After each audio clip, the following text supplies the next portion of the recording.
The more effortless you are, the greater you manifest everything that you ever dreamt of. I think you gotta have a dream. The School of Greatness. Really? Yeah. Please welcome Lewis Howes. Welcome everyone back to the School of Greatness. I am very excited about our guest. Rhonda Byrne is here, and you are one of the most probably influential people in the last 15 years, at least in the USA and around the world, because the work you've done, The Secret, I believe the numbers that I saw, it's done 30 million copies sold. You've created a movement.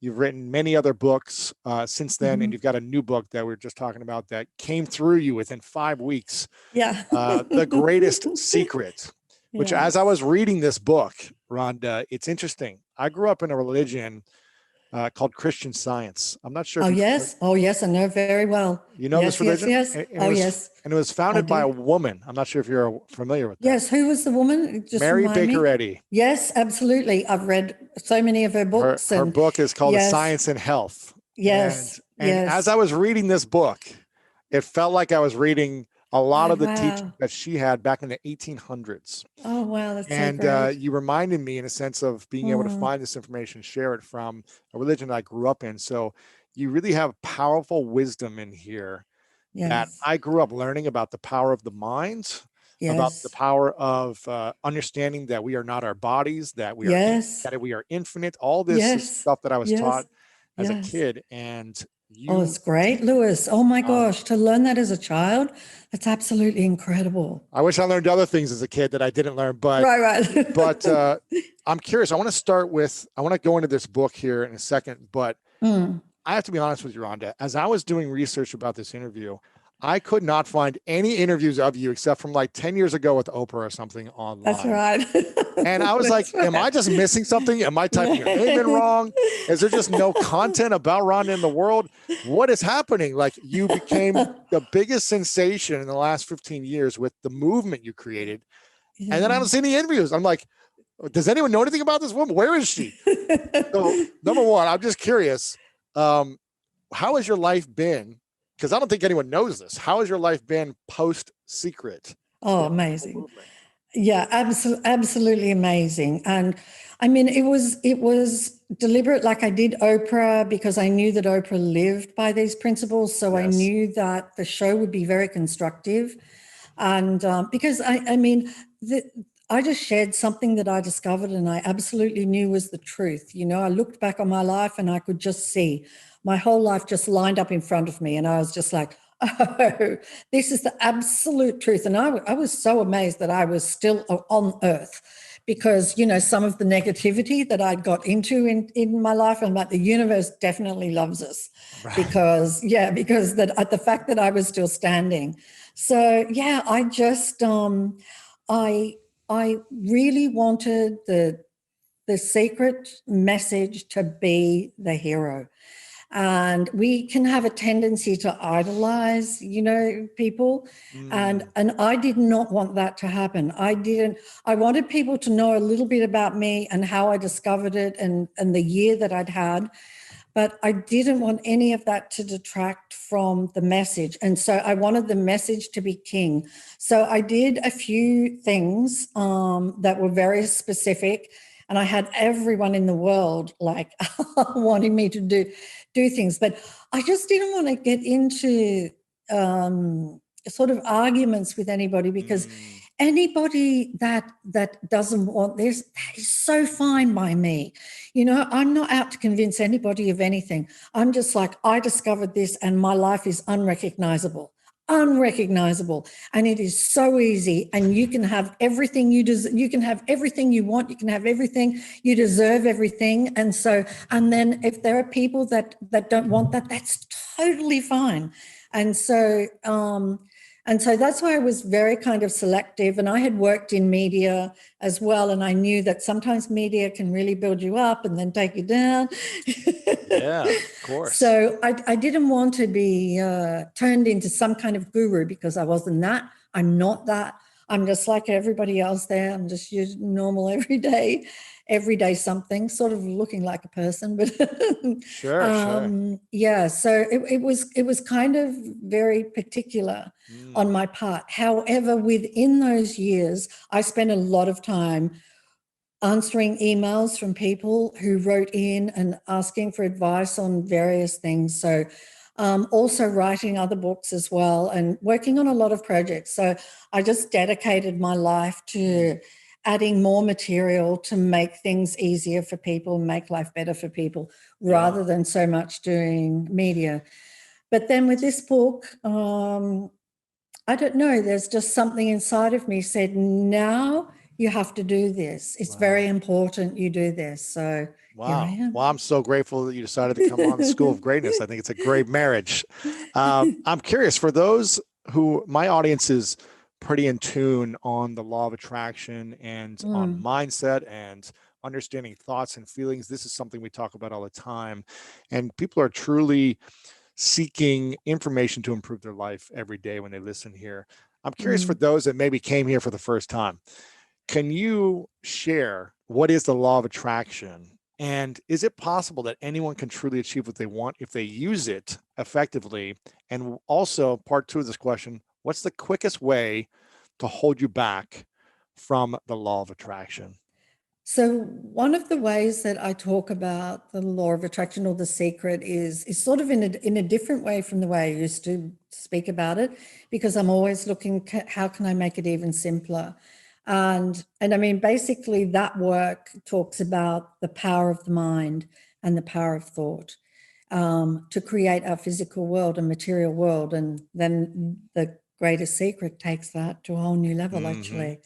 And so then you really get to see that, oh my gosh, it's super easy to create anything I want. Like really so easy. Because if we have a belief it's hard, then it's going to be hard, you know? And so it has everything to do with our mind and what we believe. And so if we believe a thought, it will manifest. End of story. So Manifest. if we believe we A are thought. deserving of great love, then we Yeah. will manifest it. If we We believe will we are going to be totally. poor, we're going to stay poor. If we believe we don't Absolutely. deserve something, then it's not going to come to Yeah. us. And you know, it's interesting because for all of us, you know, and we've been conditioned. You know, I mean, you were very fortunate because you had a childhood where you were mind was opened and you were opened and your heart was opened, and that's the biggest thing, is to open yourself to the possibility that everything isn't the way it appears to be. And so even if you can just open yourself to that possibility just for a moment, you can pick up it all the next day. You can take it all with you the next day, that it's all real and everything that you're seeing. But if you just for a moment open to the possibility that things might not be the way that you think they are, then you have the greatest opportunity to really discover something incredible, how incredible you are. So with The Secret, yeah, I describe it really. And so I really simplify it and the law of attraction, because I would say to anybody, if you would just think about what you want, that's all you'd ever get in your life. Ooh, it's as simple as that. But a lot of Right? people, yeah, but a lot of people think a lot of negative things They do. consistently. It's on a loop that just Yeah. holds them into this negative pattern. So how do we break that negative thought pattern? Right. I mean, the mind is like a computer program. So, and the fact that it's on a negative loop is because we programmed it on a negative loop. But you know, we could have been influenced when we were children and things like that. So, one of the things that the mind loves repetition. I mean, loves it. You know, if you really watch your thoughts, this is the same old thoughts over and over again. You know, it's just kind of dishing up the same old thing. So it loves repetition. So the way you can override a program is to put in the opposite, you know, and when you start out, you know, you feel like you're lying, you know, you'll say something like, you know, you might be really broke. Gee, I was when I was making The Secret. So You might not have any money and you're trying to instill, wealth and prosperity and riches. And every time you say it, you feel a contraction in your body because you don't have it. But, truly, because I did it myself, after a while you change it. You really begin to change it. And you don't quite have that contraction anymore. And then you start to see money coming in, in different ways.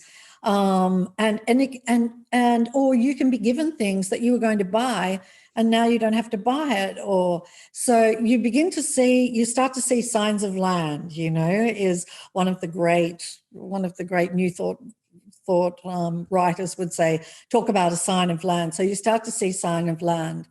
Now, that's what I did in The Secret. You can do gratitude. That will turn everything around.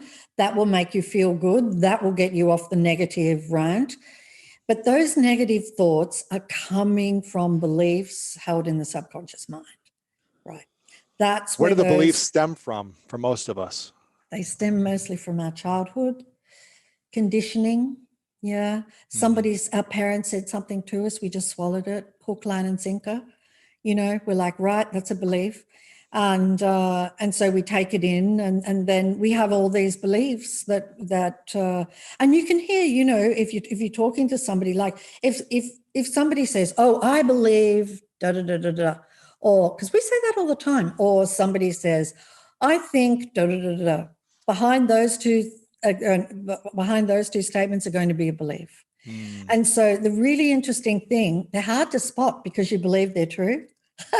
They seem real. Right? Yeah. So you don't think they're a belief. You think they're real, and so they can be hard to spot. But if you start to listen to yourself, I believe, or I think, or especially look at the things that you have a really strong opinion about, because where you have a really strong opinion is a belief that's underneath that. So one of the things that in the latest book is that I show how to dissolve those beliefs, and just really by some of the things that I've just mentioned, and you can dissolve them, and you just feel free. Every time a belief goes out, you feel completely free. It's amazing feeling. You just feel as light as a feather, and actually you feel invincible. Yeah. Because can you imagine, like if we have for example, the feeling of doubt, right? Doubt and uncertainty. Now, doubt and uncertainty play a big part in most people's lives, and they can be paralyzing, those two things. So just imagine living a life, zero doubt, zero uncertainty. I mean, incredible. How do we get to a place of not doubting ourselves? You can, because you need to know who you are. You need to know who you are so that you don't doubt yourself, because the one that is doubting is the ego, the one that is doubting is the mind, and it's not who we are. So then you've got to become very aware of your thoughts. That one that is doubting, the negative thoughts, they're all coming from the ego, right? All of them, because who you are would never have a negative thought ever. Who you are would never judge. Who you are who you are is allowing and accepting. And so all of those things are coming from the ego, and they are not who you are. And that voice in your head that you hear, that voice that's, so familiar to you and seems to know an awful lot about you and sounds like you, that voice is not you. That voice is just a program. What was the voice that was in your head consistently pre-secret that you had to overcome that belief? Wow. And then what's been the program? Because I feel like every new evolution of us is going to be some type of thing to overcome. So has there been something you've had to overcome in the last 15 years post-secret to get to the next level? Definitely negative thoughts. Definitely. Before the secret, you had a lot of negative thoughts. Heaps. I was like everybody. I was just like, I was pointing out all the things that were wrong. And somehow I was kind of brought up, and I think a lot of us are, that you're a good person if you point out the things that are wrong, You have to speak up and say, that's wrong. That shouldn't be happening. And so I was kind of brought up with that too. And so that's brought up with judgment. And that does not help us at all. Judgment, we need to put it in the trash because that does not belong with us. And the one who is judging is the ego. It's the ego. It's judging. The one that has negative thoughts is the ego. So I had all of that going on. I had doubt, I had uncertainty, I had feelings of unworthiness, I had heaps of stress. Oh my God, heaps of stress. I was this is pre the book. Pre-secret, yeah. Living on the edge, I was like this with life, like white knuckles, what's going to happen next? Something bad's going to happen, and being really afraid it's, something's going to happen to somebody I love, or so. I mean, I live my life like that, and I think everybody does, and they just kind of keep it all squashed down, but most people live their life that way. And I mean, in the last year, if you've been terrified, in the last year, and really fearful in the last year, all of that fear has been given to you as this lovely gift, when you were maybe a child, and it's like, here's a whole lot of things to be fearful about. And then we go through fear. And I mean, it's very easy to see that there's no pandemic that is fear, a fear-based pandemic. Why do we know that? Because there are many people who are not afraid. And so if the pandemic was, in the world, was actually a real fear manifestation, then every single person on the planet would be fearful. And while there are a lot of people fearful, there are still a lot who are not. Yeah. So that just shows you that the fear was already here with us, right, before the pandemic came along. Right. Yeah. And what was the belief that you still had to overcome post-secret? Because you overcame a lot to be able to create something like that. There was this incredible movement. But then were there other negative beliefs that still held you back? Oh, yeah. The biggest one was that I was abundant. That was the biggest one. That was your limiting belief? That was the one I had been brought up with. We can't afford it. We don't have enough, and money would come into my hands. It would slip through my fingers. Things would break down. The universe would do all these things to get the money out of my hands. It would just like take it away. Yeah, because I had this belief that I did not have an abundant amount of money, and that I was always in struggle. And that came from my parents, bless them, they're beautiful. But that came from them, we can't afford it and all of those things. So I was brought up with that, as many of us are. So the one that I had the biggest thing to overcome, the biggest thing to overcome was the belief in lack of money. And I knew I needed to overcome that for the secret to sweep the world. To be able to attract and bring you. Yeah, because if I didn't overcome that, how could it possibly? Why would money come to you then? Exactly. Yeah. So I had to overcome it. How did you overcome that? I mean, how do you overcome the fear of lack, of the not having enough, I'm not worthy of money? How do we finally transition into abundance? I did that by many, many things. I tried many things, all kinds of, I was experimenting with it.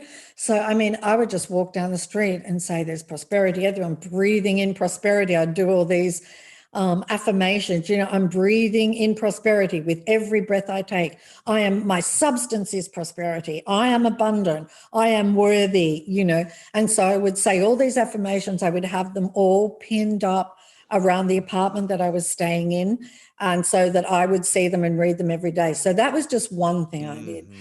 Then what I would do, the biggest thing was, because at the time I was in incredible debt.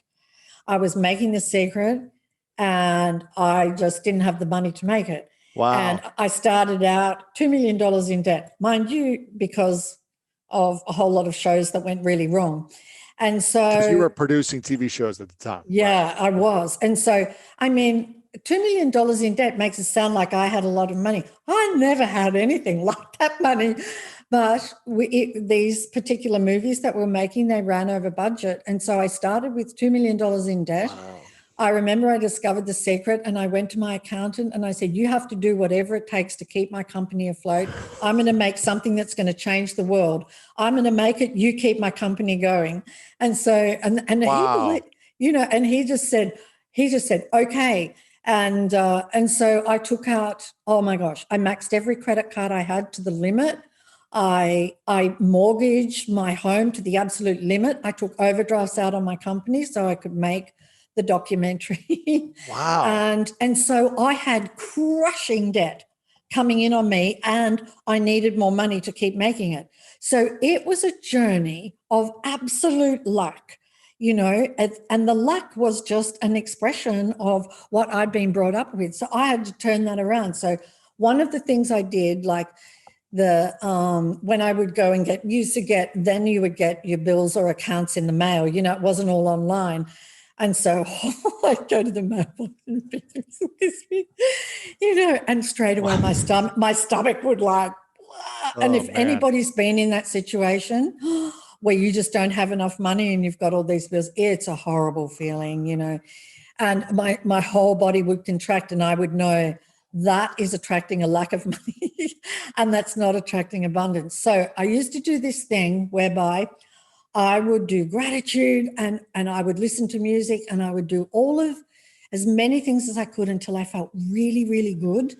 And I would just say to myself, I am abundant, and nothing would object. No thought would object. And I'm like, right, now's the time to open the mail, right? Well, I'm feeling really, really good. And so then I would open the bills, and I would look at each one as though it was a check. I would imagine it's a check, not a bill. So you played a game in your mind, and you're like, I put a game in my mind. Here's a $100,000 check. And I would go, wow, look at all the checks I got today.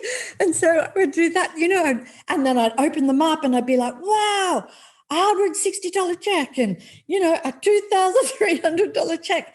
And then I felt like it wasn't, I would add them all up, and that's how much I received today. And then I would think, you know what? I need to be receiving more money than that. So I would add zeros to the bills. And I would pretend that they were, instead of $160, was $16,000 check that was coming to me. And so I would add it all up, and I received all this money. So that was one of the other games that I played. And then I did something quite radical. It was an experiment and test, and all of these things I did so that I could tell what worked and what would work for people. And so I thought, what's the way that I can feel really good about money? Because when you don't have enough, it's really hard to feel good about money. Really hard, right? Yeah. Really hard. And so I thought, what's the one way that I can feel good about money? Okay, the way that I can feel good about money is if I give some away. And so what I did what about if you have no money to give away? I took it out on my credit card. Wow. I took out these $20 bills on my credit card. I think I could access $100 or something. So I took out all of these $20 bills, and I thought, right, I'm going to walk down the street, and I said to the universe, show me who to give it to. And so I would walk down the street, and I was looking at everybody's faces. And I don't know if you've ever done that in your life, is just so silently walk down a street and look at people's faces, like with a heart wide open. And I was just melting, looking at all these people's faces. And then it was just amazing, because the universe would just show me who to give it to. Like these kids walked out of a store, and they're like counting their money. Oh, I don't have enough to get that, you know, they're wanting to get something in the store. And so just, you know, gave them $20, and they're like, thanks, lady, and ran back in the store to get, you know, the ice creams or whatever they wanted. And it was an ice cream store, I think they were out the front of. And so yeah, I just went down the street giving away this money. And in fact, there were two, I think there was two or one $20 note that it just like stopped. It wasn't clear anymore who to give it to. And so I just stopped. Do you know that was on a Friday, and on the Monday, I received $25,000 in my account from a place that I never, ever, ever could have expected. Wow. Yeah. It's so powerful. Right? It's crazy. Isn't it something? Was there any other tests or games that you tried to, you know, change your thoughts and play with your mind to start seeing yourself as abundant and in prosperity? Yeah, I did. I did lists of all of the things that I was going to get, all of the things I was going to buy, when the money came in.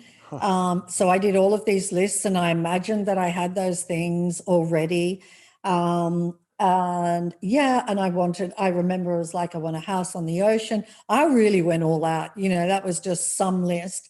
One of the things I remember is that I'd always wanted a Range Rover all of my life. And that was just beyond anything I could afford. And especially in Australia, like they were crazy prices. So, but still I put it on the list and I put all these things on the list. But, interestingly enough, like I did that because that was a way to turn money around. But when The Secret got released, I didn't care about any of it because, and I didn't even care. All that mattered was that I had got it out into the world and now it was in the world. It could never be taken away. And that is what mattered to me more than anything, is that was going to get into people's hands. And so, but still, I have to tell you, got all the things on the list. There's amazing views out here of the ocean. I ended up by getting a Range Rover. And so, yeah, but I did a lot of practices and I have shared those practices in a lot of the books. And also we created an app, which was The Secret to Money. And so there are a lot of the practices that I put in that app. And I was just dedicated. Wow. Because I knew this was a big thing for people and that if I can do it, anyone can do it. Yeah. And all you have to do is you keep doing it until you do not feel any more lack anymore, until there are no more thoughts coming up saying, oh no, you're broke, thoughts where you're even looking at the money going out with like a contraction. Something else I did, I imagined that with those bills that I would open, I imagined that I was giving those people money and helping their families and helping. So I would imagine that as well. That was something else I did, that I am, that when I paid a bill, I would really sit down and I would think about all of the people that worked in that company and all of their families. I would feel the feelings of all of that. Then I would think about all of the industries that service that company that I was paying the money to, and that all of the money that I'm paying affects all of those people and helps their family and helps them get food. And so that was sort of another way that I felt really good about money. Wow. Yeah. Do you ever wish The Secret came to you sooner in your life when you were starting your career or, at a place where you're like, man, I could really use some money right now, 10 or 15 years prior? Did you ever, or are you grateful that it came at the exact moment it came? Hey, it would have been nice had it come earlier. But Do you think you would have been ready for it? No. I think the timing of the universe is perfect on everything. And I don't think, I don't know that I would have heard it. I don't know. Like I needed every single thing that took place in my life to happen. And I had a couple of really rough years before 2004. And then 2004 was a doozy. That's why it knocked me to the ground. And I've looked back on all of those things and I'm so grateful for every one of them, because I needed every one of those things to go wrong to get me to the place that I got to. And Wow. and I'm just so grateful. I could have lived my whole life without, finding anything. And I just think I'm so blessed. Isn't it interesting? A lot of people that I've interviewed have gone through some type of big breakdown in their life or at some stage. And isn't it interesting that it's hard for us to truly grow and find the wisdom we need to find when things are going good or when they're going kind of bad? But it's almost like we need to have some type of breakdown we need to have a near-death experience, a breakup in a relationship or divorce, an injury, a career loss, in order for us to wake up and say, something's not working. I need to find the answers and the information to help me improve my life. Why do you think has to be so hard for us to seek and find the truth? Yeah. I think it's because, and, I would say to people, you do not have to suffer, I mean, I write books so they don't have to suffer, but it just does seem to happen that way. And I think there are a few reasons why. I think when we kind of collapse, there's a part of us that surrenders a little bit. You know, if I think back to that night when I discovered the secret, I've played that over and over in my mind. And definitely I mean, there was not the ego that's got so many ideas and opinions. I've always said that night that the despair was so great inside me that my ego jumped on a horse and rode the heck out of there. Wow. That's because I think it just collapsed, you know, and so there was this huge opening, and in that opening came everything. And so, yeah, we just need to melt. Our hearts need to open, and we need to get this, you know, out of the way. This knower who thinks they know everything, you know, get this one out of the way, and our hearts open, and then, oh my gosh, you know, it's amazing. And unfortunately, it can take very challenging circumstances for that to happen. Yeah. Yeah. It's interesting. I love a lot of Jim Carrey's work as an actor, but he's also a beautiful artist. And I love his philosophies on life. He has a famous quote I'm paraphrasing, that says, I wish everyone could become rich and famous and realize it's not the key to happiness, or that's not everything. It's something around that. He's like, I wish everyone could achieve this so you could see it's not the answer. Yeah. You were like a rocket ship, right, that went into another universe with The Secret, in terms of the movement that you created and the success and the abundance that came into your life and the opportunities. I'm curious, did you still face any challenges, even with all the acknowledgement and success and 30 million copies, or however many it's sold now? Did you still face a lot of challenges personally in that last? Yeah, I did. They were situations that were sort of outside of what I was creating, because I was creating all kinds of, you know, amazing things. But then there are people around me that I love, and they're creating, you know. And so I had, you know, a daughter who was really, really sick at one stage, and I was really fearful for her life. And so I had a whole bunch of negative thoughts that kind of took me down over that. And I went through really, really big wildfires in California. But by the time the wildfires came, they didn't affect me because I'd already had the second awakening. So I was just like cool with whatever happened. But between those two books, there were definitely things, you know, in particular my daughter who was really struggling. So yeah, there are things, you know, that happen that are outside of what you are creating for yourself, but still affect you because others are creating that. Right. And so, so even though you had the best-selling book of the last couple decades and all these opportunities and the abundance, and you didn't have to worry about those things anymore, it still didn't mean you didn't have your own challenges to overcome. That's right. And you know what? I think, you know, as I've traveled along, we're always going to have them. We're always going to have them because everything in the universe is conspiring to send us home.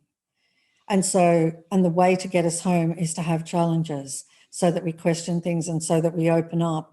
And so I think we will always have challenges, but you can get to a point where they don't seem like challenges at all, where they just seem like nothing. They don't bother you. You're not at all concerned. That's not a problem, you know. And when the wildfires came, for example, I evacuated, and I had a house full of, you know, beautiful things.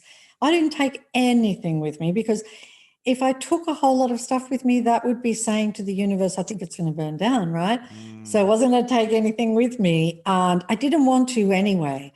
And I was just fine with whatever happened. It was, if it got engulfed, then that meant that the universe needed to move me in a different direction, and I was totally fine with that.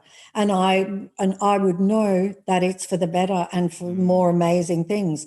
So I was really fine, and all the people around me were all panicked. They're like, oh, it's so close, you know, it's burning houses in your street. And I was just like, honestly, I never felt a shred of fear or anything at all. I was just fine with it. And so that's the way we can be. You can have challenges, and in our community, there were really bad mudslides after those fires. Yeah, I know. People's homes were being swept away. Yeah, and took out, but some of my dearest friends died in that and lost houses and everything. This was Santa Barbara area, right? Yeah. And so, but I mean, I was able to be of enormous help to the people around me because was not down in the suffering where they were. I was feeling incredible compassion for everybody and everything that the community was going through.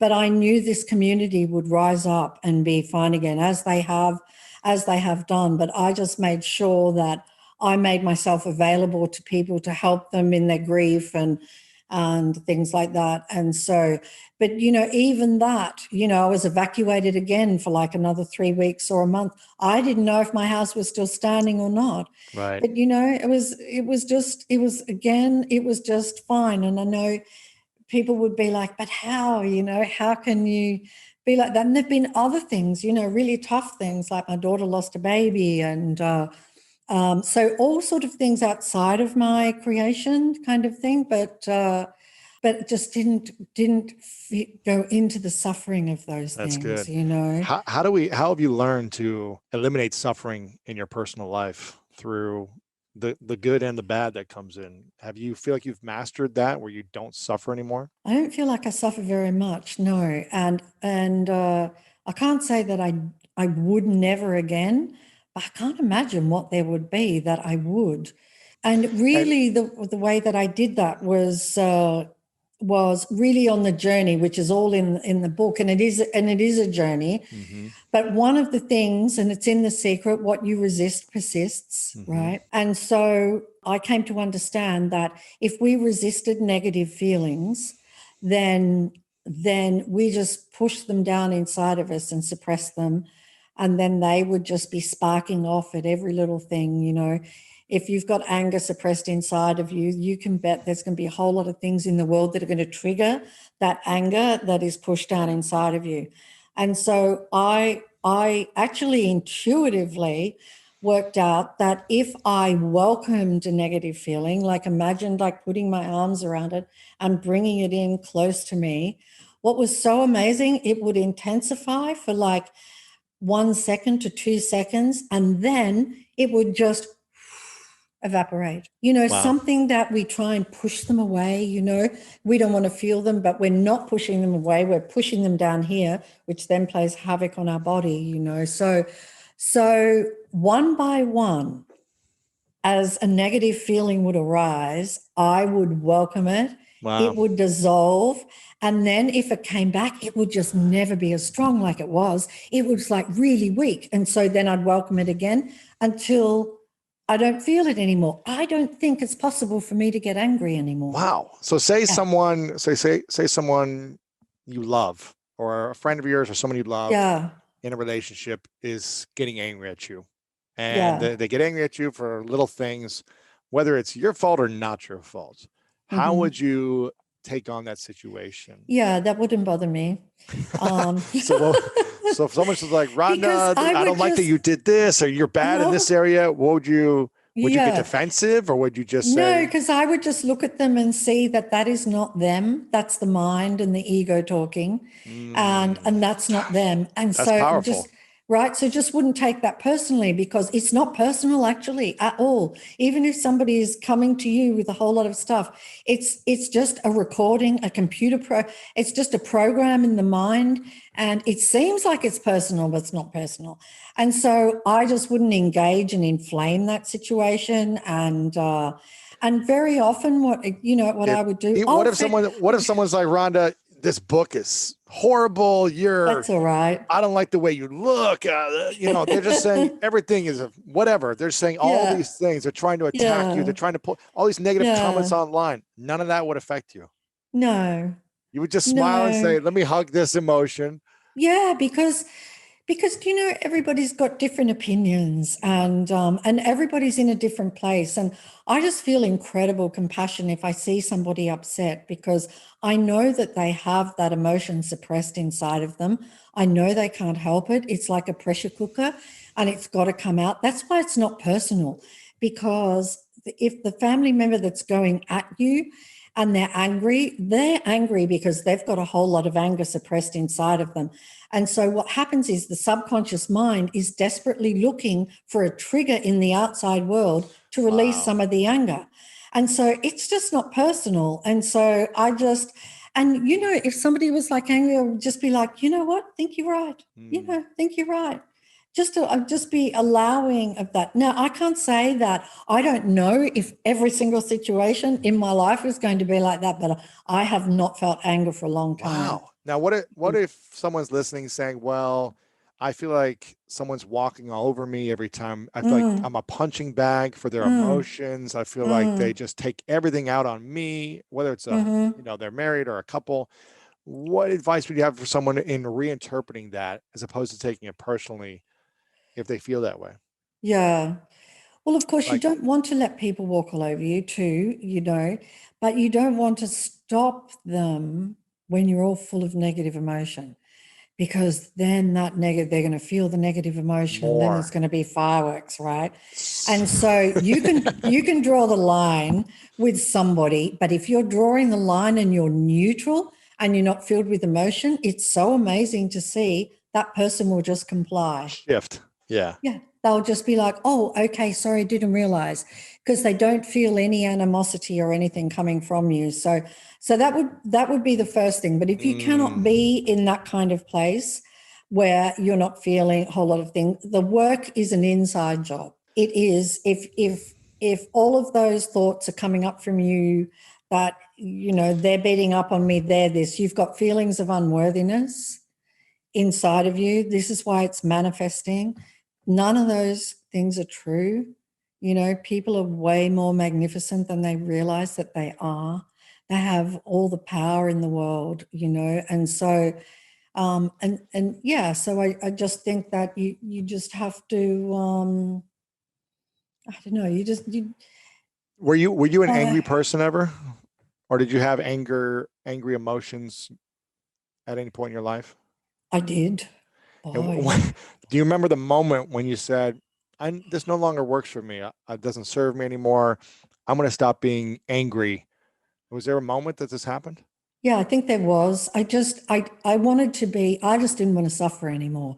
That was really the moment for me. Yes. Like, I sought the truth. I was seeking the truth because I wanted a way out of suffering.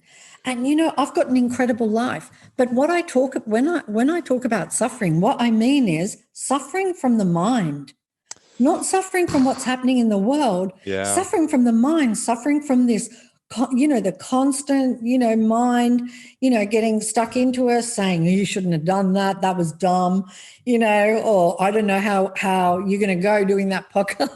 Or, right. I mean, I don't have those thoughts anymore, but I would have all of those things, I'd have to do a pitch, and the mind would just be, how are you going to do this without freezing up? How are you going to do it?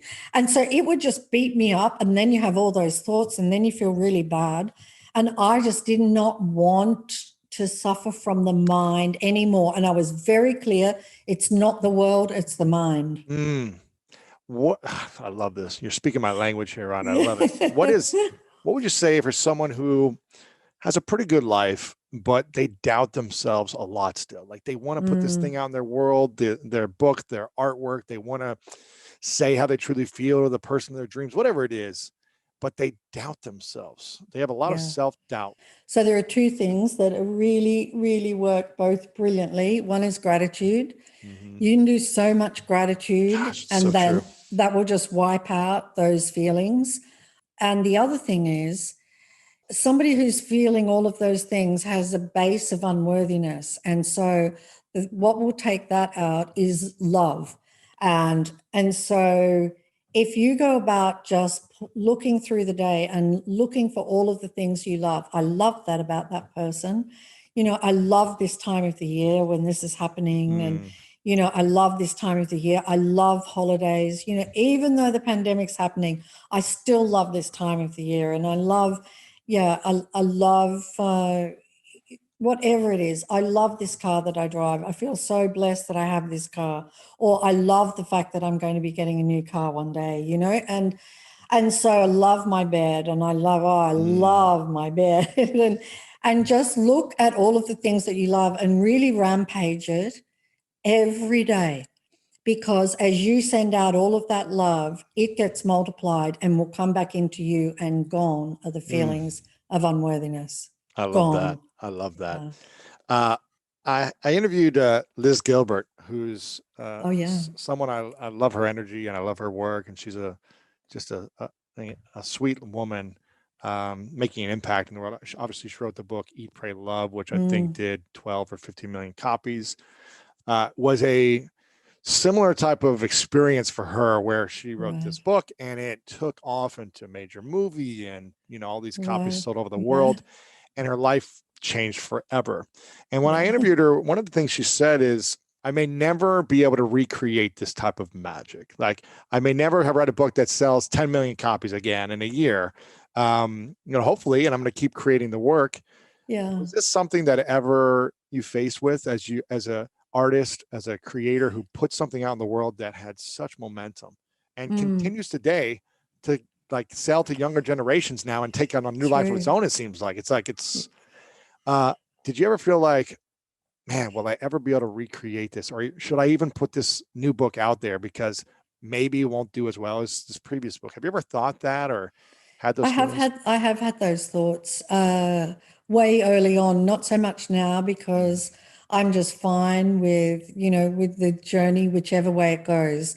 Yeah. And the most important thing for me was to write this book, and that it is in the world for generations to come, and for everybody now who is ready for it, and then for future generations. That was the same with The Secret. I just knew The Secret would change lives well after all of us were no longer on the planet. But I'm just so grateful with what happened with The Secret, and that, I just think I'm so blessed to have had that experience that I don't mind, and this book that I've written, for me, like, it's the most important book that I've written. The Secret is just the best book for life on planet Earth. There's nothing better. It's very simple. It's very straightforward. It's got the creative process in it. Ask, believe, receive. You apply it to everything. But this book frees us forever. And so the very fact that it has manifested and is here in the world is all I ever need. You're very grateful, and, yeah. Yeah. And then for the lives that change from it, everyone will be a blessing. And yeah. Why do you think we suffer so much? I've studied a lot of meditation with different teachers and been to India, and I've got my own theories, but I'm curious, why do you think we suffer as a human race so much? Well, mostly we're ignorant of the truth, and that causes us suffering. But like all suffering comes from the mind. It doesn't come from the world, it comes from the mind. And so we suffer more from the thoughts, by believing our own thoughts, than we do from anything in the world. And, the thoughts about 2020, way more terrifying, than the mind just conscious, like the mind loves a drama. It loves a drama. Like it will just give you so many scary thoughts around a drama and get you so worked up, and but the mind, unfortunately, it is just our greatest tool to create the life that we want to have. But we're in a duality, so it is equally can be our torturer. Oh man, it's funny you say that, because again, growing up, I was studying this book called Science and Health by a woman named Mary Baker Eddy, who wrote this book, and she said, "Stand porter at the door of thought," because those who stand porter at the door of thought, they're able to admit the good and reject evil. Those are the ones who are assured of a happier, healthier, more rewarding human experience. If you can truly be a guard to negative, evil thoughts, Yeah. drama thoughts, stress thoughts, Yeah. gossip thoughts, judgment thoughts. Totally. And one of the practices my dad did is when we were watching football and TV growing up, he would turn the commercials off. He wouldn't allow me and my siblings to watch the commercials because Okay. most of the commercials in the US, at least growing up and today, were around pharmaceutical drugs. Lack of health. You need this drug to help you with this thing, and you're sick and you're sick and you're sick. Yeah. And it's no wonder, Mm. I think it's 2/3 of our country in America now is either obese or overweight and pre-diabetic or type 2 diabetes. And the amount of medicine that we need, because we're constantly being fed, you are sick. And so when these thoughts enter our minds and consume our thoughts, they start to manifest in the physical body. And it's something that I think we need to practice more of. I rarely watch the news because I don't want my brain to take over into this dramatic, soap opera of life. Yeah, totally. And I think it's something we need to focus on more of, is being a guard to negative thoughts. Absolutely. Because one of the ways that this happened in 2020 is because of all of the focus on it.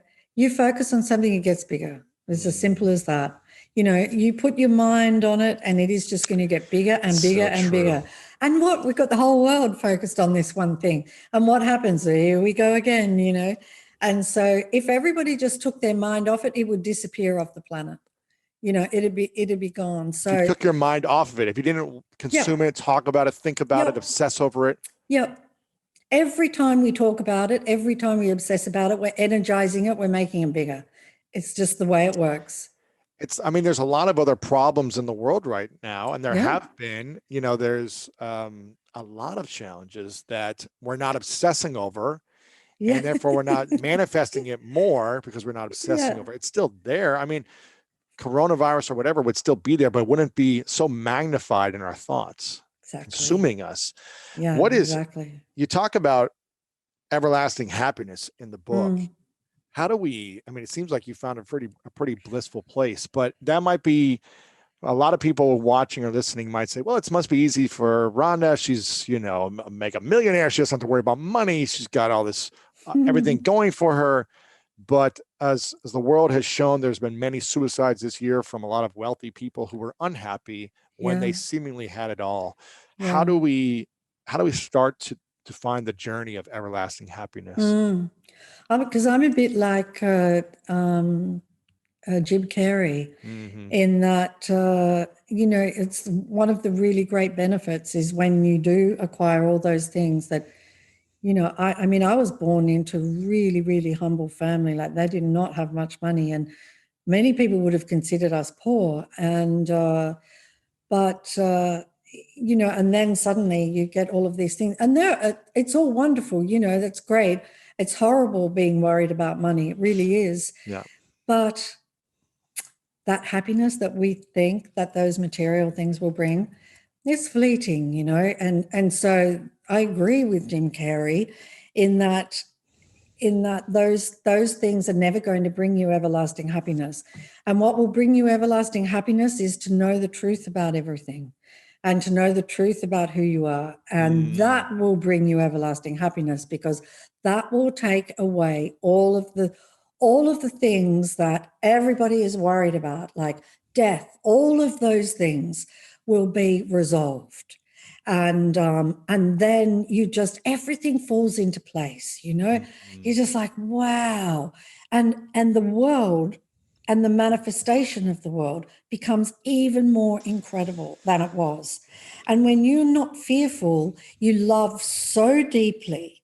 The love that you have is so deep. And so here you are in this state of, I'm of total allowing, and, and I don't mind what happens.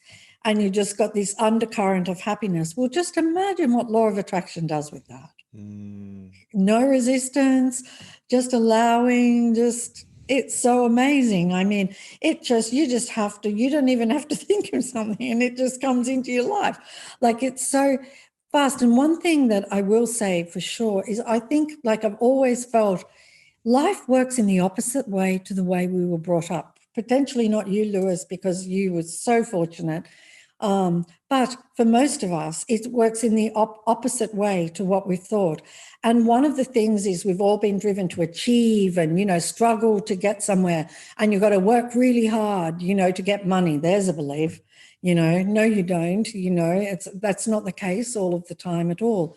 And so we like struggle and pushed and effort. And the most extraordinary thing is this, is that the more effortless you are, the greater you manifest everything that you ever dreamt of. Yes. Because when you have effort, you are saying, I don't have this. You're saying, I don't have it. And the universe hears, I don't have it. And so when you're efforting, you're like, I don't have it, I'm not worthy enough, I need to work harder, I need to really struggle. But if you are just completely effortless, everything just comes, because there's no resistance stopping any of it. There's a lot of, I'm a big fan of this, but I also understand the principle of working hard. As an athlete, I would have to wake up early, train to grow, and learn my craft and put in, years of practice. That was hard work. I got to grow my muscles. It's not growing, effortlessly at that age. So and some business owners will say, the key to building a successful business is, working hard, building the right team, but showing up consistently every day. Mm-hmm. What would you say to that thought? Around hard work, and for a lot of people, as an athlete, then you would definitely know those times when you perform brilliantly, and it was effortless. Right. It was effort. You're in the zone. You're in the flow. You're in the zone. You're in the flow. Yeah. It's just extraordinary, It's like something is moving your body. It's just like it's the most incredible thing. And actors too have the same experience. They will have this moment when they're on stage or acting, and suddenly the ego is not there and they are just flowing. Like, it is incredible. And I heard an actor talk about that and say all actors crave for that moment, and so because effort comes from the ego and from the mind. That's where it all comes from. So we can do and achieve and have all of those things without all of that effort. Yeah. Yeah. What's the difference between, I guess, there's still a level of needing to master your craft though, right? Like, you became a great producer and a director and creator. That doesn't come after 2 days of not working on your craft, right? Because you worked on your craft for a decade or two until you had the skill set, the knowledge, the wisdom to then put out what you needed to. You're still doing things. And this is the thing, because being effortless doesn't mean you're not doing things. What it means is there's no effort in what you're doing. So so you're still doing things, but it's effortless. Like, you were still working out, but it was effortless. And so, because the minute you feel like you're struggling, that's the mind and that's the ego stepped in, and then it's not flowing, and people will find when they're struggling, there's that goes wrong, and then that goes wrong, and that goes wrong. And so you still do things. And I still did all of those things. Like, before The Secret, I did everything with effort, full effort, 1000%. Hard work, full effort. Yeah. Total queen of effort. And you were lacking, abundance, and you were lacking big results. And yeah. And so now I do, like, I sat down to do this book. This book was absolutely effortless. Really? Oh my gosh. Absolutely. The most effortless book that I have written, for sure. I mean, amazing, really amazing. And so when I was writing I wrote The Secret in 2.5 weeks. 2.5 weeks? Because it just like, wow. Because I'd made the documentary, I'd done all these practices. I knew what I wanted to share, all of the things that I wanted to share in The Secret. And so, I mean, we spent, about 6 weeks in the editing process of it, but it just came like a rush. And that 2.5 weeks was effortless. And when I did this book, it was effortless. And there have been books that I've gone to write where there's been a lot of effort. Really? Yeah. And I just have to stop, because I remember I wrote a book and I never published it, and it was all effort. And it was You were the forcing year. it. You were, Yeah, forcing it. And so then what you're writing about is you're just writing a whole lot of recycled stuff that the mind is turning up, and you are not receiving things from beyond the mind, and you want to have things beyond the mind. You know, that's why when you're an athlete and that flow and everything, that's because the mind has stopped, it's gone to the background, and now you're beyond the mind. And when you're beyond the mind, oh, anything's possible. Yeah. You're tapping Yeah. into a greater source than Yeah. yourself. Yeah. What is the some truth that you have now about life, about the world, and about manifesting? You've gone through a journey from The Secret to The Greatest Secret, and you've had obviously some other big books in between, but what are the main truths you've discovered in this journey? The world is not what we think it is. Mm. The world is different from what it appears to be. And even science, quantum physics will tell us that, you know, with the observer effect. And, you know, nothing comes into form unless there's a mind observing it. And so the world is not what it appeared to be. And I always thought that it was separate, and this is a separate one here. And, you know, this one's born and dies, and, you know, and everything's separate, and time is real. And this, you know, from here to my toes is who I am. And they're the things that are not true, and that you have to work hard and struggle. And I had no idea of the power of the mind, you know, I had no idea of the power of the mind to manifest, and the power of the mind to sabotage us, you know, to harm us. But I'm really clear about it now. And so, I mean, that's just, those things are the greatest things that I would say for anybody, because when you see the truth, and you kind of got to see it, you know, it's not an intellectual thing. It's like, I think in The Greatest Secret, I talk about, you know, when you see those paintings where you just have to shift, you know, The there's 3D. where there's two paintings in the one, Yes. right? And first of all, you can see the one really, really clearly, and somebody says to you, there's a woman on a horse in that painting, right? But you can only see, you know, the chipmunks in the corner. You can't see the woman on the horse. And they're like, you've just got to change your perspective ever so slightly, and the woman on the horse will come into view. Well, Yes. that is exactly the same as it is to see the truth. Exactly. Rubens' vase. Exactly. And so what do people see? Do they see a vase, or do they see two women, right? Yeah. Or right. Two faces. Right. Yeah. Looking at each other. And you can see when you flip from one to the other and that is really what it's like. We see the world is solid and us is separate. But if we just shift our perspective ever so slightly, we see something entirely different that is completely freeing. What was the perspective you still needed to shift in the last 5 years? The mind. The mind. Working on the mind. Yeah. Just watching it come up, you know, watching beliefs come up, and being the witness. You know, you said something so wonderful, Lewis, before about, you know, what, you know, you were taught to watch those negative thoughts, but just watching the mind instead of like being hypnotized by it, you know, and getting lost, getting lost in it. But it's, and sometimes it would just, and I'd be lost, and then I'd come out of it, I'd be like, whoa, you just disappeared with the mind, you know, you just went thought after thought after thought after thought. But even if you only realize it the next day, at least you realized it. You know, it's great. It's a win. It's a really big win. And so it's just kind of watching the mind, and then the mind gets very still. But certainly I would say for people who've you know, have followed The Secret and who've integrated the law of attraction into their life, that is a massive step. Yeah. Because training your mind to positive. And I could tell how, you know, how joyful you are and positive you are a person, just naturally that way. And so it's really easy. That's the first step, is to get the mind into positive programming. And that is so easy to do. A day of gratitude, you will see the difference the next day. You know, it's easy. And so getting it to be positive, and then it's much easier, because then you're dealing with positive thoughts, and you've weakened the negative thoughts. And so then you have an opportunity when a bit of drama happens and you see them come in, the mind comes in, whoa, watch out. you better be careful. Then they stand out more to you. And just the biggest thing in our life for everybody is to become aware of your thoughts.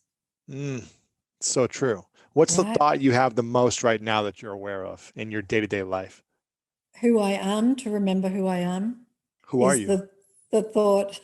Who are you, Rhonda? Consciousness. Yeah. Yeah. So that's and that thought isn't even coming from the mind, because the mind can't recognize consciousness. Ooh. Yeah. It has no hope of doing it. It can't ever do it. So when you have a thought like that, is coming from consciousness, coming from above the mind. There's this wonderful teacher who's in the book, Muji, and he said, and he may not have even meant this quote in this way, but I always took it in this way because I absolutely loved it. He said, you have to be like the cow that jumped over the moon. And I'm like, that's it. You got to be like the cow that jumps over the mind. That's what you've got to be. And I don't know if he ever meant it like that, but that image for me, that I would use that a lot. I've got to be like the cow that jumped over the mind. And that just helped me so much to stop identifying with the mind, stop identifying with it and just to watch it. And it's glorious. Think about what you want, think about it, and it'll come, it'll appear. But then just be aware of your thoughts. Wow. What do you want the world, again, I don't know any interviews I can find of you online. What do you want the world to know about who you are? Who I am, consciousness. What is something that you want the world to know about? Who's Rhonda in the world today? What is the thing that you think people might misinterpret about you? Because again, there's not a lot of content of you doing interviews online. Well, I think there's always going to be, because it's a duality, there's always going to be the resistance to anything. And we've seen through history that when somebody comes out with big ideas, new ideas, let's just take Galileo, for example, big new ideas, there is pushback because it's a duality, right? Yeah. And so I just see that as part of it. This is part of the world, and there is going to be that. And so I don't mind, and I don't really see, I don't really regard Rhonda as something tangible. So I really wouldn't even mind what anybody thought. I love that. I don't mind. I don't mind. It, I guess if there was anything, she was dedicated to the truth. Consciousness was dedicated to delivering the truth in the simplest way possible through that form. That's beautiful. Because somehow or another, this particular body mind has a real connection to simplicity, loves simplicity. And so I just want everything to be simple, for people to understand it's also simple. And in actual fact, the greatest secret is simple. So simple. 3 words will get you there. Actually, 3 words will get you to who you are. However, it's all of the beliefs and the opinions and the fixed ideas we have in our mind that then will make something very simple complicated, Right. Well, I can't do that, I'm not Buddha, I'm not Jesus Christ, I can't do, I'm just this, and yeah. What are those 3 words? Are you aware? Are you aware? Because if I'm not aware, I'm in suffering, I'm in lack, I'm in frustration, anger, resentment, judgment. But if I'm aware, I can get to a place of inner peace, abundance, love. Yeah, because you can only be aware in the present moment. You can't be aware in the past and the future. Well, they don't exist anyway. So that's, they're just relative. And it's important, we've got calendars, so you and I know to connect at this time and everything. So, but it's not real. And I mean, even Einstein told us that.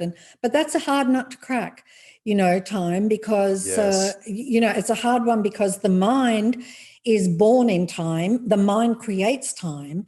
And so if you try and understand that there's no time with the mind just goes to, you just go to marshmallow. You're like, oh, God. What's interesting? Another another principle my dad taught me. He would always say that, you know, there is no time. It's infinite. Yeah. The time is infinite. Yeah. And he would also never celebrate my birthday as a kid growing up. And I Oh, never wow. understood it. And I've told this Wow. story a few times to my audience, Yeah, might yeah, recognize it, but yeah. I never Wow. understood it Amazing. until later in life. I was like, Yeah. you know, 12 or 13. I was like, Dad, why don't you celebrate my birthday? Do you not love me? And he sat me down and he's like, it's not that I don't love you. It's that I don't want to put a number on your age to limit you, because so many people in this world say they're too old, they're too young, so they can't do Wow. this, or their time is past. And I Wow. never want you to be limited by time. Oh my And gosh, Lewis, that is so beautiful. it was, at the time I was like, yeah, but So can't you just give me a beautiful. cake and some presents? Yeah, I mean, you could get the cake and the presents, but then that would kind of condition you Right. too. I mean, that is absolutely beautiful. That's pure love. That is not to want to condition you to time, you know, because it's not true. You know, that age, that number of your birthday, that's not true. That's not true. You're ageless. We're ageless. We don't have an age. We didn't have a beginning and we don't have an end.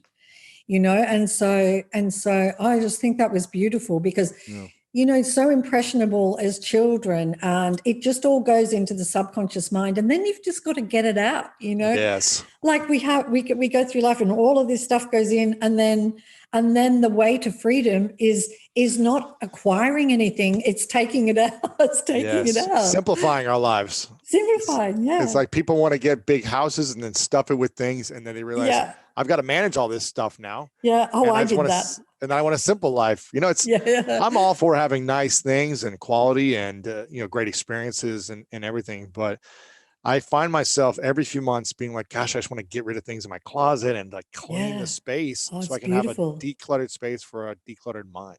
Yeah. And because the more that the mind quietens and the quieter that it gets, the more orderly you have to have your life.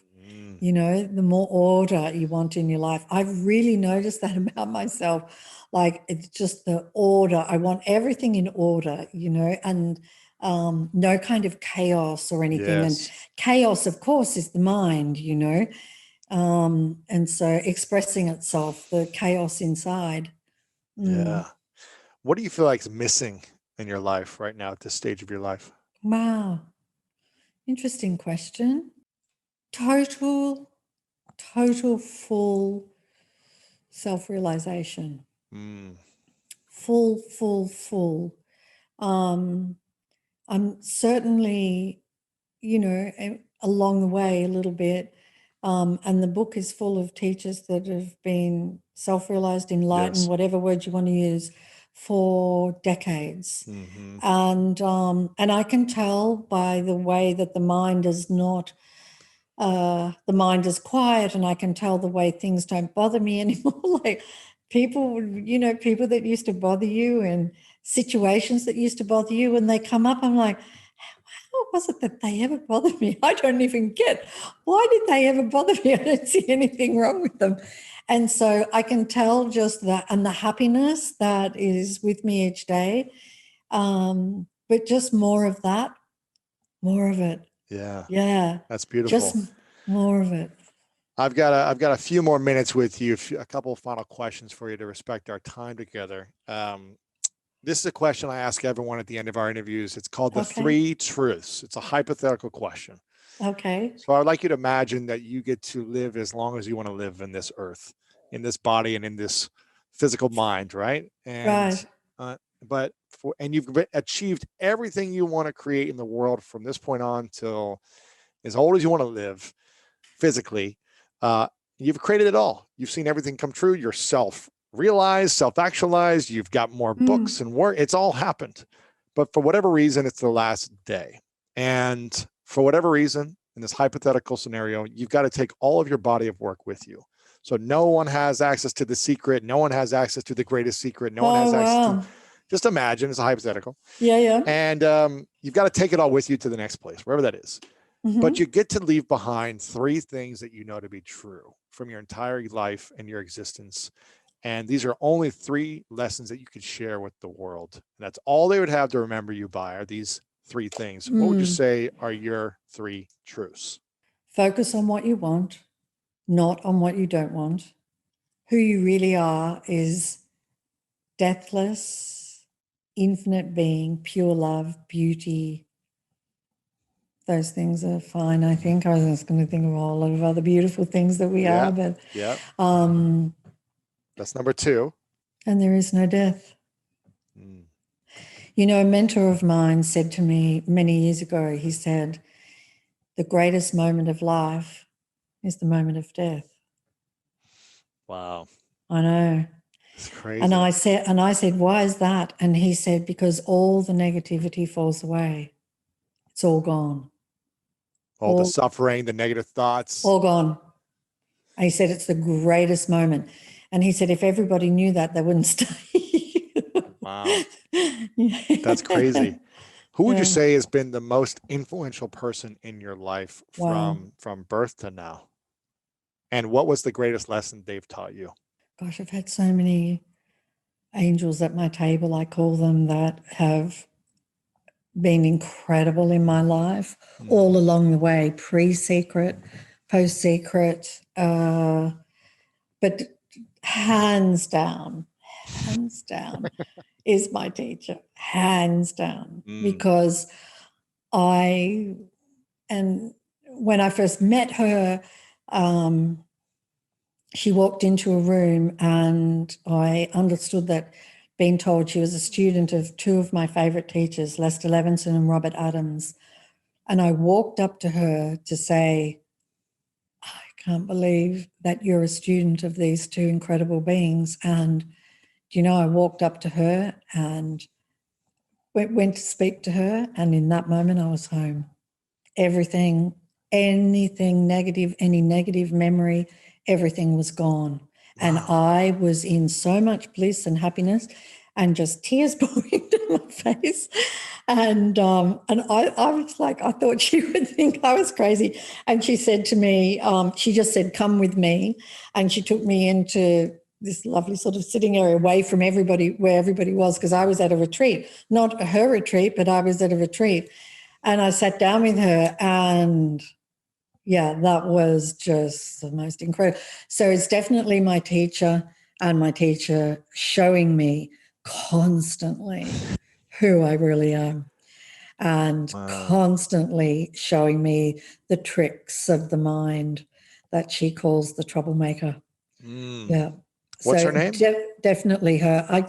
She wants to remain anonymous. Okay, so cool. All of her teachings are through the book. I've shared, she's allowed me to share all of the words that that she shared with me, and all of the practices, and they're in the book. And in fact, all of the teachers in the book, every single one of them changed my life. They've all been my journey from the secret to now. And so every one of them has, some of them I followed for 2 years or 3 years or 4 years, and some of them, 1 year or a month, but every single one of them has impacted my life in a really huge way. And so they are the journey from the secret to now. Yeah. Yeah. You have a lot of quotes from your teacher. I do. And your teacher says, don't believe the troublemaker. And it's got a That's right. troublemaker right there.